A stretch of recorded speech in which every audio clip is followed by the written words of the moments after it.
देखिए ये है एबीबी कंपनी की एमपीसी। एमपीसी बोले तो मोटर प्रोडक्शन सर्किट ब्रेकर। ठीक है, देखो इसमें ये है अपना अलार्म कॉन्टैक्ट और ये नीचे लगा है ऑक्स कॉन्टैक्ट और ये इसकी रोड लगी है। देखिए किस तरीके से इसका जो ROHM फिट किया जाता है, यहाँ पे आप देख सकते हैं हमने फिट किया हुआ है।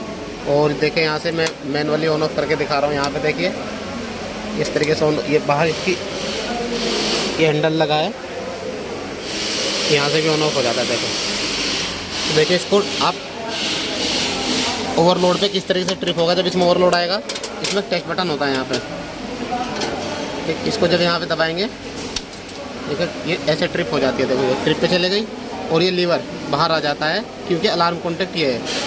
उसके बाद इसको ऑफ करके ये तभी ऑन हो पाएगी। और ये लीवर जब तक दबाएंगे नहीं, इसका जो है ये अलार्म कॉन्टैक्ट रिसेट नहीं होता। देखिए जिसमें यहाँ पे लिखा हुआ कि ये NC है पीछे वाला,